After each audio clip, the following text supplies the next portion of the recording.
안녕하십니까. 창업기업 인적자원관리 특강을 맡은 변희영 강사입니다. 자, 오늘 인적자원관리의 학습 목차는 인적자원의 이해와 경영자의 역할, 인적자원관리 방법론에 대해서 여러분과 함께 고민해보는 시간을 갖도록 하겠습니다. 먼저 인적자원의 이해와 경영자의 역할입니다. 인적자원이라 함은 결국은 조직 구성원이겠죠. 이 조직 구성원들, 직원들을 어떻게 좀 관리할 것인가, 관리하기 위해서 경영자는 좀 어떤 역할을 해야 될 것인가에 대해서 이야기를 좀 해볼까 합니다. 자, 그러면 이 인적자원, 직원, 곧 사람에 대해서 여러분들 좀 이야기를 좀 해야 될 건데, 이런 보시는 것처럼 우리가 7가지의 점검할 영역이 있다는 말씀을 드렸는데요. 사람 관리부터 해서 성과 가치 관리까지 그 첫 번째 단계인 사람 관리, 인간 관리에 대한 얘기들을 오늘 좀 나눠보도록 하겠습니다. 본 강의를 듣고 계신 여러분들은 어떻게 생각하세요? 사람의 인성에 대해서. 사람을 좀 알아야 사람 관리를 좀 효율적으로 하지 않겠습니까? 우리의 옛 선인들은 사람의 인성에 대해서 연구를 했어요. 인성이란 사람이 본디, 타고난 성품을 말하는 것인데요. 우리 동양에서는 흔히 말하는 이제 맹공사상이라고 그러죠. 우리 맹자님께서 사람들은 본디 선하다라는 말씀하셨습니다. 우리 서양에서는 어때요? 스토아학파나 헬레니즘 시대에 이 스토아학파가 사람은 본디 선하다 성선설을 주장했죠. 여러분은 어떻게 생각하십니까? 사람은 선할까요? 이에 반해서 순자는 성악설을 주장했습니다. 기독교의 원죄설과 같겠죠. 사람은 원래부터 악하게 태어난다. 그런 것 같기도 해요. 그죠? 꼬맹이들 보면 어때요? 꼬맹이들 노는 거 보면은 어릴 적에 개미를 밟아 죽인다든지, 그죠? 잠자리 꽁지를 뜯어서 못 살게 군다든지, 또 이런 모습을 보면은 사람이 악한 것 같기도 하고, 물가에 아이가 빠지려고 그러면은 얼른 달려가서 아이를 구하는 또 모습을 보면은 사람이 선한 것 같기도 하고, 잘 모르겠죠. 이때 고자는 이런 말씀을 했습니다. 성무성악설. 인간은 선하고 악하고가 없다. 어떻게 훈육되느냐, 교육을 받느냐에 따라서, 훈육 환경에 따라서 선해지기도 하고 악해지기도 한다 라고 얘기를 했습니다. 물론 맹자 역시 이 선하게 태어났기 때문에 이 선함을 유지하기 위해서는 교육이 필요하다. 순자는 사람 원래 악하게 태어났기 때문에 이 악함을 계도하기 위해서, 개선하기 위해서는 교육이 필요하다 이런 얘기를 했습니다. 그리고 가장 오른쪽에 있는 한비자는요, 호리설을 주장했어요. 이 마키아벨리도 유사한 것을 주장했죠. 인간은 이익을 좋아한다. 좋아할 호자에 이로울 이자입니다. 이에 타산적이다. 본인에게 득이 되면 좋아하고 실이 되면 싫어하는 것이 인간의 본성이다 라고 얘기했습니다. 오늘 강의를 듣고 계신 여러분은 인간의 인성에 대해서 어떻게 생각하시나요? 정답은 없겠죠? 저 개인적인 사견을 좀 말씀드리면은, 사람을 개인적으로 대할 때는 성선설로 대하는 것이 어떨까 하는 생각을 좀 해봅니다. 왜? 그래야 여러분들 어때요? 좀 상대방을 좀 신뢰할 수 있고 믿을 수 있기 때문이죠. 하지만 오늘 강의를 듣고 계신 조직을 운영하시고 경영을 하시는 이 오너분들, 창업자분들은 호리설로 조직을 세팅하면 어떨까 그런 생각을 합니다. 왜? 사람의 본성이 이해타산적이기 때문에 최악의 경우를 대비해서 조직의 규정을 만들고 시스템을 구축하시면 어떨까 하는 말씀을 좀 드리고 싶습니다. 개인적으로는 한비자의 호리설을 상당히 좀 추종하는 바입니다. 그래서 여러분들 회사의 규정을 만드실 때에는 선한 사람이 피해보지 않도록 또는 좀 선하지 않는 사람들이 제도를 악용하지 않도록 좀 철저하게 구조와 시스템을 좀 만들어 보시는 게 어떨까 하는 말씀을 좀 드리고 싶어요. 이게 인적자원관리의 시작이다. 사람에 대한 연구가 인적자원관리의 시작이다 라고 여러분들 이해해 주시면 고맙겠습니다.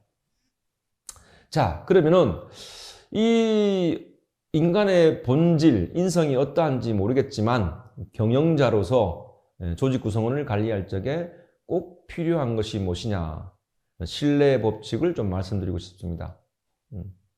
경영자의 리더십은 이 신뢰를 바탕으로 이루어집니다. 어떠세요, 여러분들은? 신뢰하지 않는 사람의 말을 믿습니까? 신뢰하지 않는 사람의 말을 따릅니까? 절대 그렇지 않을 겁니다. 비즈니스 관계에서 또는 직장 생활을 하면서 상대방을 우리는 신뢰하기 때문에 설득당하고 그 사람에게 영향력을 받는다는 거죠. 이 강의를 듣고 있는 예비 창업자분이 고객에게, 직원에게 많은 영향력을 발휘하고 싶다면 트러스트, 신뢰를 기본으로 가지고 가시면 어떨까 하는 말씀을 드리고 싶습니다. 자, 그러면은 이 신뢰는 어떻게 형성되는 것인가에 대해서 연구하시는 분들이 있습니다. 타인을 믿을 경우에는 우리 크게 세 가지 때문에 타인을 신뢰한다라고 해요. 첫 번째가 능력, 두 번째가 관계, 세 번째가 성품입니다. 그러면은 이 강의를 듣고 있는 여러분들은 어때요? 고민을 좀 하셔야겠죠. confidence, 내 능력을 어떻게 키울 것인가, 그리고 connection, relationship, 직원들과 관계를 어떻게 가져갈 것인가, 그리고 character, 나의 성품을 어떻게 좀 덕이 많은 타인이 존경할 수 있는 그런 성품을 만들어 갈 것인가를 고민하시고 계실 겁니다. 그래서 여러분들 아마 창업을 하시는 분들은 다른 건 모르겠지만 여러분이 지금 런칭한 이 창업 아이디어 또는 비즈니스 모델에 대한 어때요? 유능함이 있으실 겁니다. 능력이 있다는 얘기죠. 전문가라는 얘기죠. 이거는 제가 보기에는 확실한 것 같아요. 그럼 두 번째와 세 번째는 어떻게 키워갈 것인지 함께 알아보도록 하겠습니다. 이 경영자분들이 이 능력과 관계, 성품을 키우기 위해서 무엇을 해야 될 것인가 고민을 할 수밖에 없죠. 이걸 우리가 3C라고 합니다. Competence, Connection, Character. 다 C로 시작을 하죠. 이 3C를 어떻게 잘 조합할 것인가에 대한 고민을 좀 하셔야 됩니다. 특히 그 중에 Character, 나의 성품은 어떻게 개발되는가, 타인에게 철저하게 정직하십시오. 10번 정직하고 1번 거짓을 하면요, 상대방은 이 강의를 듣고 있는 경영자분을 신뢰하지 않습니다. 두 번째, 진정성입니다. 가식적인 모습보다는 어때요? 여러분의 성격을 있는 그대로 보여주시기 바랍니다. 나는 이게 강점이고 이게 약점이고 이게 좀 부족한 것 같다. 그쵸? 그래서 우리는 함께 근무하는 거죠. 상호간의 약점들을 서로 보완해 주기 위해서. 그래서 이걸 이제 너무 숨기거나 노출하지 않으려고 하는 순간 어때요? 언젠가는 진실되지 못한다는 이야기를 듣기 때문에 진정성 있게 직원들을 대해 주시면 어떨까 하는 말씀을 드립니다. 다음, 자기 규율입니다. 직원들은 사장에 대해서, 경영자에 대해서 본인들보다 좀 더 엄격한 잣대로 바라봅니다. 최소한 내가 존경할 수 있는 오너를 모시고 싶은 게 우리 직원들의 마음이기 때문에 그렇죠. 그래서 철저하게 올바른 일을 좀 실천하시고 직원들보다 좀 더 열심히, 좀 더 부지런히 희생정신을 가지고 업무에 좀 임하실 필요가 있다는 말씀을 드리고 싶어요. 혹자들은 이렇게 표현합니다. 의식적으로 이타심을 좀 가져라. 이 강의를 듣고 계신 우리 사장님들은 어떠세요? 이기적이십니까? 이타적이세요? 예. 사람은 원천적으로, 본능적으로 이기적인 생물입니다. 왜? 이기적이어야만이 생존할 수 있기 때문에. 태고적부터. 그죠? 내 거부터 챙겨야 어떻습니까? 살아남을 수 있기 때문에 이기적일 수밖에 없어요. 동의하시겠어요? 그렇습니다. 직원들 역시 어떨까요? 이기적입니다. 생물학적으로는.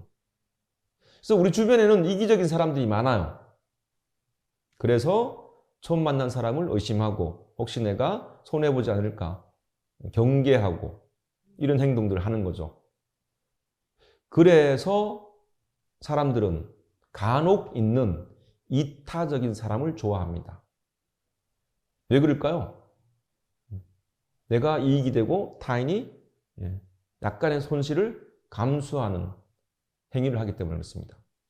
그 많은 이기적인 사람들 중에 그 이타적인 사람과 뭔가 일을 하고 싶고 업무를 도모하고 싶기 때문에 쉽게 말해서 시장 논리에 의해서 이기적인 사람보다는 이타적인 사람이 경쟁력이 있다는 거죠.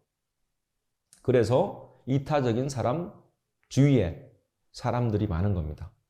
황금 비율입니다. 여러분들 잘 들으시기 바랍니다. 49대 51입니다.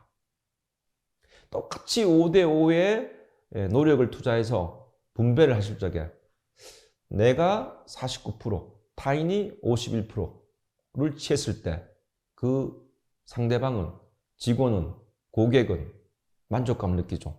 똑같이 일했는데 2% 더 주고 저 친구가 2% 손해를 보네? 라는 생각이 드는 순간 어때요? 지속적으로 거래를 하고 싶어요.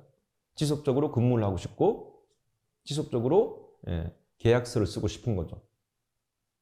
아하, 그렇다면 만약에 이 강의를 듣고 있는 우리 사장님들이 10명의 고객사와 계약을 한다면 그 고객사분들은 51%를 취할 것이고 여러분은 49%를 10번 취할 겁니다.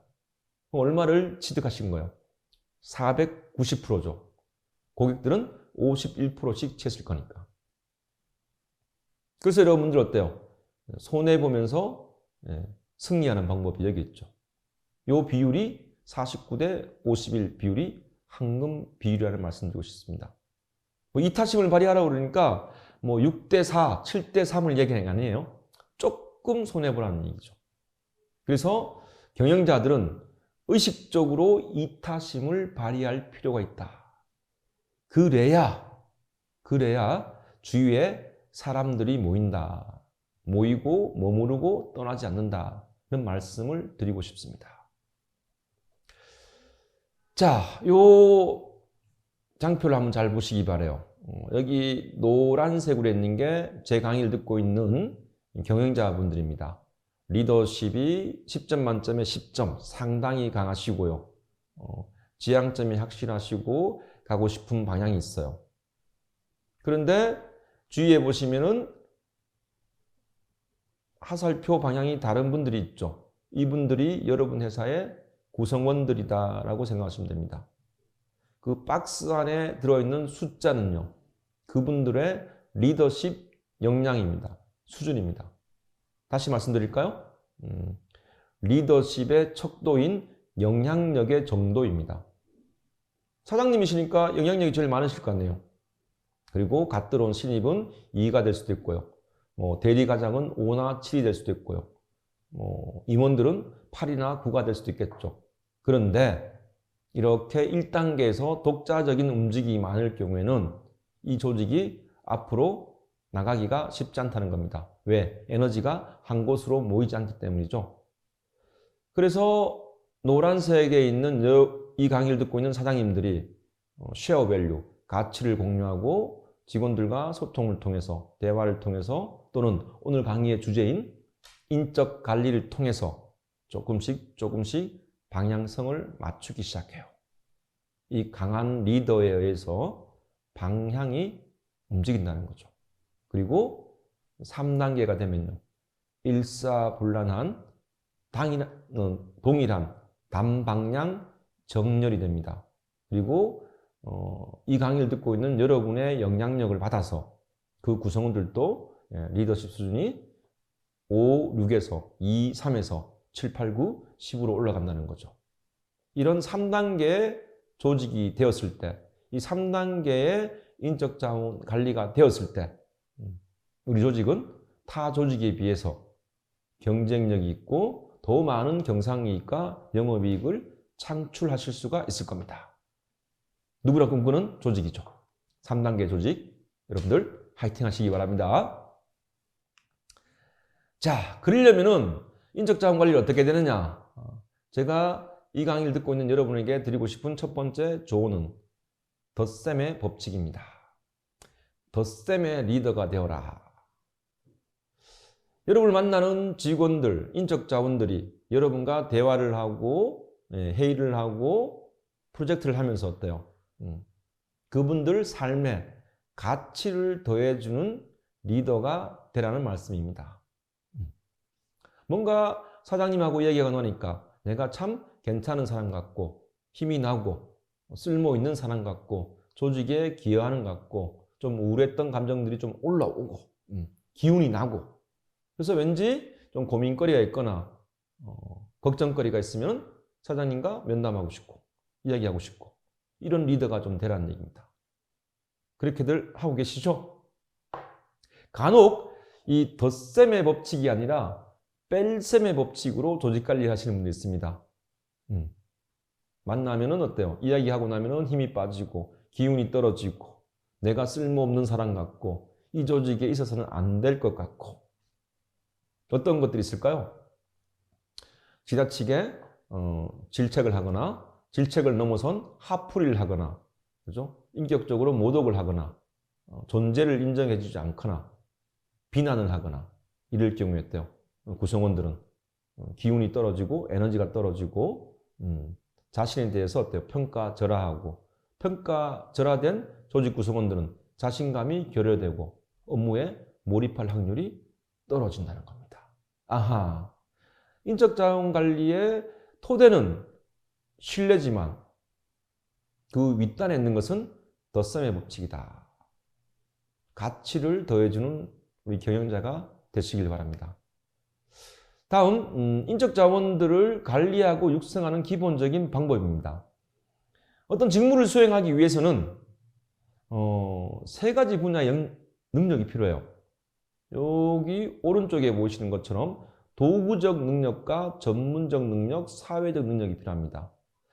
도구적 능력에 필요한 지식과 기능과 태도, 전문적 능력에 필요한 지식과 기능과 태도, 사회적 능력에 필요한 지식과 기능과 태도가 필요하다는 거죠.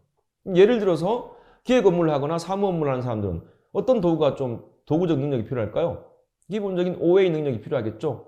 파워포인트, 엑셀, 워드, MS 워드라든지 아레아 워드라든지 이런 것들을 사용할 수 있는 능력, 뭐 동영상을 편집할 수 있는 능력, 뭐 다양한 디지털 디바이스를 사용할 수 있는 능력이 있어야 됐습니까? 자기의 생각들을 풀어낼 수 있겠죠. 아주 기본적인 능력입니다.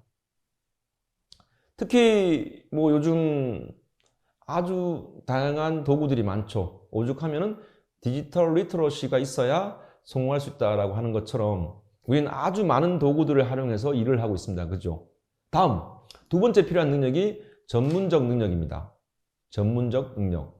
자기가 인사 업무를 하고 있으면 근로기준법이나 노동법을 알아야 되고요. 새해 바뀌는 노동법이나 근로기준법에 대한 지식이 있어야겠죠. 노무 업무를 하면 노무에 관련된 지식, 품질 경영을 하면 품질에 관련된 지식, 예를 들어서 음식을 만들면 음식을 만드는 전문 지식이 있어야겠죠. 그리고 마지막 세 번째가 사회적 능력입니다.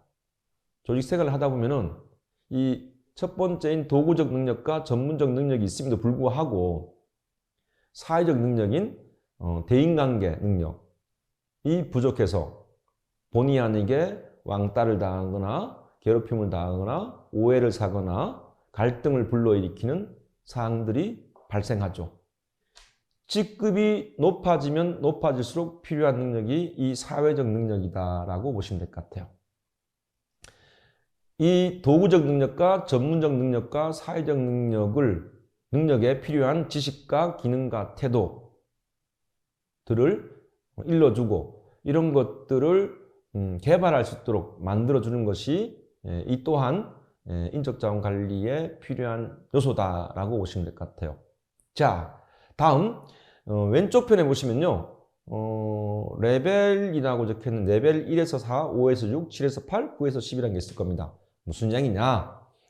인적자원들의 능력에 따라서 경영자분들이 관리하는 패턴이 좀 달라진다는 얘기입니다. 레벨 1에서 4, 제일 아래쪽에 있는 분들이죠. 쉽게 말해서 갓 입사한 신입사원들 정도 되겠죠. 이런 분들에게는 어떻게 인적자원을 관리해야 되느냐? 주로 지도 편달입니다. 지시하시고 가르치시고 구체적으로 지시하시고 밀착 감독을 통해서 이 직원들이 업무 경험을 통해서 성장할 수 있도록 관리를 해주셔야 돼요. 갓 들어온 신입에게 알아서 해라. 너는 뭐 어떻게 생각해? 이런 질문들은 합당하지 않다라고 보시면 될 것 같아요. 뭐 직원들에 따라 다르겠지만 최소 2, 3년 정도는 걸린다 그러죠. 그 업무에서. 이런 지시하는 게 좀 필요하고요. 이렇게 2, 3년이 지나고 또는 2년에서 5년 정도 지나고 어느 정도 그 직무에 대해서 숙달되고 조금 난이도가 있는 일을 할 수 있는 정도가 되면요. 보통 레벨 5에서 6 정도가 되면은 이때부터는 어때요? 중간중간에 타인 구성원들이 어때요? 각자 자기의 생각이 있을 거니까 아마 반론이 좀 나올 겁니다. 이때는 어때요? 대화를 통해서 상대방을 설득하거나 설득당하시고요. 또는 코칭 스킬을 통해서 어때요? 그러는 자네는 어떻게 생각해? 라는 어때요? 이런 지도 편달보다는 코칭, 좀 질문을 통해서 구성원들의 의견들을 좀 청취하는 단계가 좀 필요하다. 세 번째 단계는요. 한 경력이 제법 되죠. 그래서 레벨 7, 8 정도가 되는 구성원들은요. 이렇게 지도 편달하거나 코칭할 일보다는 아무래도 어때요? 공동으로 해서 코업으로 해서 업무 수행을 하는 경우가 많죠. 일명 참여형으로 인적자원을 관리한다라는 표현을 씁니다. 그리고 최상의 단계죠. 여기 강의를 듣고 있는 사장님 정도의 수준이 되는 직원이 있다면 더 이상 간섭하거나 개입하지 마시고 우리가 보통 델리게이팅이라고 합니다. 델리게이션, 위임이죠. 이제는 자네가 알아서 해라 라고 어때요? 책임을 위임해주는 단계라고 보시면 될 것 같아요. 아하, 조직 구성원들의 레벨에 따라서 능력의 차이에 따라서 누군가에게는 지도 편달, 티칭을 해야 되고 누군가에게는 질문하면서 코칭하고 누군가에게는 함께 공동으로 업무 수행을 하고 누군가에게는 권한을 위임해 줘야 되는 단계가 있구나 정도로 여러분들 이해를 하시면 되겠습니다. 그래서 조직 구성원들의 개개인의 능력을 좀 잘 탐색하시고 점검하는 것도 중요하다. 그래서 인적 자원들의 성향이나 기질에 따라서 지시, 코칭, 참여, 위임의 시기를 조금씩 조율하시면서 인적 자원 관리를 하시면은 아주 효율적인 인적 자원 관리가 되지 않을까 하는 말씀을 좀 드리고 싶습니다. 자, 그리고 인적 관리를 좀 효율적으로 하는 방법 중에 하나가 이 이너서클입니다. 이너서클. 실질적인 실세들이죠. 키맨들이죠. 안쪽 원이라는 뜻입니다. 회사가 조금 더 커지고 나면요. 이 강의를 듣고 있는 사장님이 20명, 50명, 100명 모든 직원들을 예전처럼 관리하실 수가 없지 않습니까? 그래서 이 사장님 주위에 있는 안쪽 원에 있는 핵심 인력들을 어때요? 좀 잘 관리하셔가지고 이분들이 사장님의 권한을 대행해서 구성원들을 관리할 수 있도록 만들어주는 방법이죠. 통상적으로 여러분들 팀원들은 누가 관리합니까? 팀장이 관리하죠. 부서원들은 누가 관리합니까? 부서장이 관리하지 않습니까? 주로 임원들이. 이렇게 이너서클을 좀 만들어서 조직 관리를 하시는 것이 인적자원 관리를 하는 것이 효율적이다. 그러면은 훌륭한 이너서클은 어떻게 내정을 하고 육성을 좀 해야 되느냐? 첫 번째가 그는 사람들에게 큰 영향력을 미치는가를 한번 보시기 바랍니다. 선천적으로 영향력이 있는 사람이 있습니다. 이런 인적자원들을 이너서클 후보군으로 두시고요. 전략적으로 육성할 필요가 있다는 거죠. 두 번째, 그는 당신이 부족한 부분을 보완해 줄 수 있는가? 중요한 부분이죠. 이 강의를 듣고 계신 사장님들, 본인이 잘하시는 일이 있을 겁니다. 하지만 또 그렇지 못한 일도 있으실 거예요. 그죠? 그래서 내가 가지지 못한 능력을 가지고 있는 인적자원들을 이너서클 후보로 두는 것도 좋은 인적자원 전략이다 라고 보시면 될 것 같아요.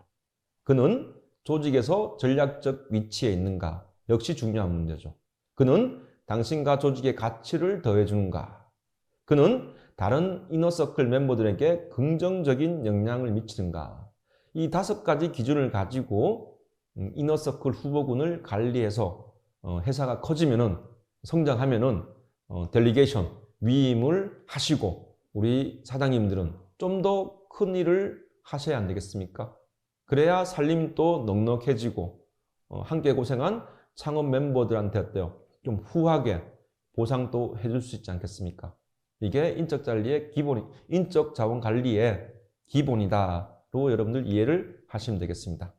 자, 그럼 두 번째, 인적 자원 관리에 대한 방법론에 대해서 구체적으로 좀 말씀을 드리겠습니다. 첫 번째, 요즘 2023년을 살아가는 요즘 인적 자원 관리를 하는 방법들은 2가지예요. 통제하는 방법과 조직 구성원들에게 자율권을 주고 자율적으로 몰입하게 하는 방법입니다. 통제하는 방법은 간단하죠, 여러분들. 사장님이 탑다운 업무를 지시하시고 구성원의 특징에 따라서 오더를 주시고 일을 시키면 됩니다. 그러다 보면 어때요? 구성원들은 좀 수동적이고 소극적이고 방어적으로 변할 수 있어요. 물론 초기에는 일사불란하게 조직이 돌아가겠지만 이게 조직이 커지고 근속연수가 많아지면서 저런 구성원들이 많아지면 어때요? 관리 공수가 많이 들지 않겠습니까, 사장님? 그래서 이 탑다운 방식으로 통제하는 방식과 조직 구성원들에게 자율권과 몰입권을 주는 방법이 있습니다. 버튼업이라고 그러죠? 뭐 하고 싶어, 너들 내년에? 그리고 어떤 식으로 일을 하고 싶어? 구성원의 특징에 따라서 어때요? 자율권을 주시고 몰입의 즐거움을 느낄 수 있도록 해주시는 거죠. 이렇게 했을 때 구성원들은요, 능동적이고 적극적이고 공격적으로 변한다는 겁니다. 이런 것들이 조직 내에서는 임파워먼트라고 그러죠. 조금 전에 말했던 델리게이션, 이는 위임이 아니라 어때요? 임파워먼트. 자율과 통제의 밸런스를 좀 동시에 추구하시면서 일사불란하게 인적 자원을 관리하시면서 이 조직 구성원들 중에 창의적이고 자발적이고 좀 주도적으로 알아서 할 수 있는 또 인적 자원들을 육성하는 방법이다라고 보시면 될 것 같아요. 이 2가지를 좀 균형 있게 육성을 해보시면 어떨까? 또는 계층에 따라서 또는 구성원들의 특징에 따라서 여러분들이 인적 자원 관리를 하시면 좋다는 말씀을 드리고 싶습니다. 두 번째, 수준별로 본다 그러면요, 인적 자원을 관리하는 첫 번째 단계는 셀프 임파워먼트입니다. 본인이 본인을 신뢰하지 않고 자기 효능감이 떨어지고 자기 수용성이 떨어지고 자기 믿음이 약한 조직이 있습니다. 구성원들이. 그 친구들에게는 일단은 셀프 임파워먼트부터 하셔야 돼요. 그래서 우리 조직 구성원들의 자존감과 자기 효능감 이런 것도 좀 올려주시고, 이게 되면은 그룹 임파워먼트라고 그러죠. 이 구성원 상호 간에 어때요?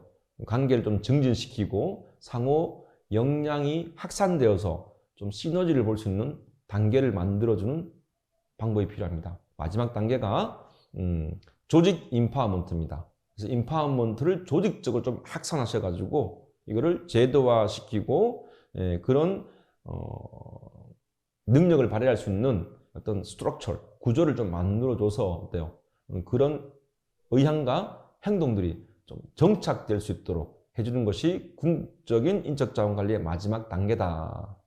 그렇게 했을 때 인적자원을 관리하는데 공수가 많이 안 들죠. 그러면 그 시간을 아껴서 새로운 신규 사업이라든지 또는 어때요? 다른 또 업무를 볼 수도 있고요. 다양한 경영 활동들을 하실 수가 있다. 이 강의를 듣고 있는 우리 사장님의 회사는 지금 현재 어떤 단계입니까? 고민을 좀 해보시기 바라고요. 앞으로 내가 이런 식으로 인적 자원 관리를 해 나가야 되는구나 정도로 여러분들이 인식을 해주시면 감사하겠습니다. 자, 내용별로 본다 그러면 어때요? 첫 번째는 사고의 변화입니다. 두 번째는 관계의 변화고, 세 번째는 구조, 제도의 변화라고 보시면 될 것 같아요. 그래서 좀 사고의 변화. 지금 사업을 하고 계신 우리 사장님들, 너무 결과 중심적으로 인적 자원 관리하지 마시고 열심히 하고 도전하는 도전하는 그런 직원들의 가정을 좀 중요시해주고, 누구에게 책임을 전가시키지 마시고 책임을 공유하고, 상호 학습을 성장을 좀 추구하시고, 자기 자신을 좀 신뢰하고 타인을 신뢰할 수 있는 어떤 그런 조직의 문화를 좀 가져가시기 바랍니다. 이 단계가 되고 나면은 이제 관계의 변화를 추구하시면 돼요. 인적 자원을 관리하실 적에 팀 중심, 의사소통을 좀 증진시키시고, 책임과 보상을 공유하시고, 협력을 중시하시고, 또 지원을 중시하시고, 참여적으로 의사결정을 하시고, 상호 리스펙, 좀 존경해 주시고, 상호 트러스트, 신뢰해 주는 것들을 좀 가져가셔야 돼요. 마지막이 이제 개인과 팀의 네트워킹을 통해서 돼요. 자연스럽게 시스템이 좀 정착될 수 있도록 하는 과정을 통해서 효율적으로 직원들을 관리하시면 된다는 말씀을 드리고 싶습니다. 이 장표를 보시면요, 경영을 하고 계신 사장님이 우수한 능력이 있고요, 그렇지 못한 능력이 있지 않습니까? 또는 함께 창업을 한 직원들이나 동업자분들의 또 능력이 우수한 것이 있고 우수하지 못한 게 있습니다. 이런 것들을 잘 조합을 해서 리더와 팔로우가 상호 능력이 우수할 경우에는 협동으로, 리더인 경영자가 잘 모르는 경우 하지만 멤버는 잘 알고 있을 때는 제안을 하면 되겠죠. 나도 잘 모르고 구성원도 잘 모를 경우에는 교육을 통해서, 학습을 통해서 좀 이렇게 만들어내겠죠. 나는 좀 잘 알고 있는 영역인데 구성원이 잘 모를 경우에는 지도를 하시면 됩니다. 요 인적 자원과 나의 역학관계에 따라서 협동, 제안, 지도, 창조, 이런 방법을 통해서 또 인적 자원을 관리하고 육성시킬 수 있다는 말씀 드리고 싶습니다. 조금 더 창업 초기에 점검해야 될 인적 자원 요소입니다. S1, 시츄에이션 1부터 시츄에이션 4까지 있는데요. 주로 S1, S2 단계에서는요, 경영자 중심적으로 조직 관리를 하시고, S3, S4 단계에서는 팔로우 중심으로 조직 관리를 하시면 됩니다. 경영자의 행동 양식은 1단계에서는 구체적 지시나 밀착 감독, 2단계에서는 지도, 설득, 3단계에서는 정보 공유나 공동 의사결정, 4단계에서는 책임 위임이나 결정을 위임해주는 단계로 인적 자원을 관리하셔야 된다. 획일적으로, 일괄적으로 조직 관리를 하지 마시고 구성원들의 역량에 따라서, 팔로들의 수준에 따라서 다르게 관리를 하셔야 된다는 말씀을 드리겠습니다. 자, 창업기업 인적자원관리 특강 1부를 마무리하겠습니다. 2부에서 뵙도록 하겠습니다. 기창업자분들과 예비 창업자분들의 행복한 성공을 응원합니다. 감사합니다.